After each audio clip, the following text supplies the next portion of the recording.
Traffic jam.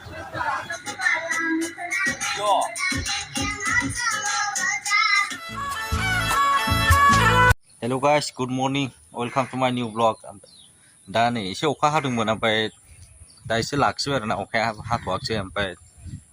दहायफ्राव अखा हादोंमोन दिनैथ' अखा हागोन बायदि हादोंमोन दहाय लामायाबो जोमैयाबो दासिमबो दङ जेसफोरा लेखा फरायदोंलै नै फरिखाया 20 थारिखआवनो जेसफोरना मंगलबारनिफ्रायनो फरिखाया जेराव थांनो मोननाय नंला दिनैहाय हानानै थाइफ्रिगासिनो दं अखाया लेखा फरायखांनानै साला गानसो दामगासिनो दं मा खालामदोंलाय जेसफोरा बिसिना खनदोंलै बिसिना खनदों गान दामख'नानै बिसिना फोसाबगासिनो दं आसोला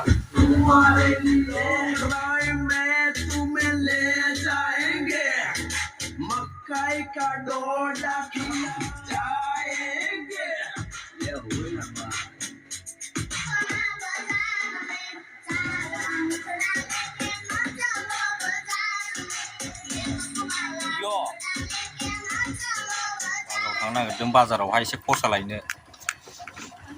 मालाय बायनो बेगखौ लाबाय आंबो लायदो बेगानो लावथब बेग लावथब मनाया डेन्जार खा बियो फिसा लालाबाय जायो सोलाबाय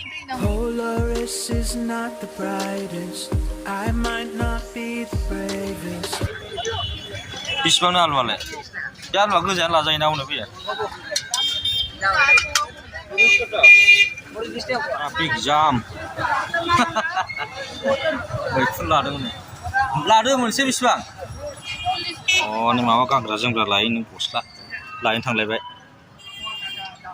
फैफाजामारा हिनजावफोरजों नैबे फुथुला नों गानहोनायखौ ला पर'था जानो फैलै पर'था नै हिटखा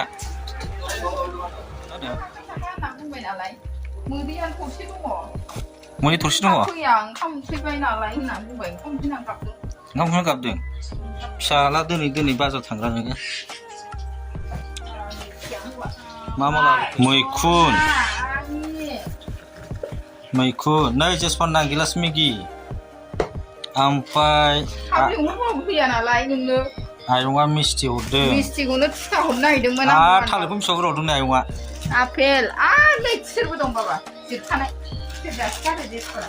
थालिरा बिसिबा बुरजा हरदों नै आरो आपेल थाइसे हरबावबाय बास बिमायंआनो गारहरनोलै बेखौ सोर हरा दे होबाय अखानाया अखा हाथाय मोजां जायो नै जेसपारजों बिमाजों मैखुन सायदो बहुत स्वादिष्ट होने वाला है जेसपार इधर देखो तोरा आं संगासिनो दङ नै ओमफ्राय माजों आलुजों करेलाजों गोखा दालि जहल मैखुन एवनाय मैखुना माबायदि आं एवनाया माथो जादों आं हरदों बे मैखुना नैबेहाय गोथाव नङाबा मा संनाया गोथाव मोनो नामा मा सङा नोंनालाय नैबेखौसो संदों न' जा गोथावना जा मानो फिल' गोथाव होननाया बिमा संनाया जा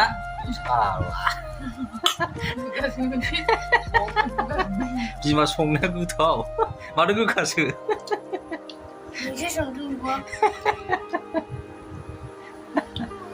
साला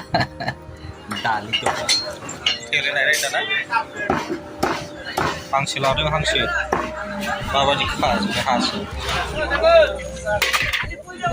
जिन्दासो ना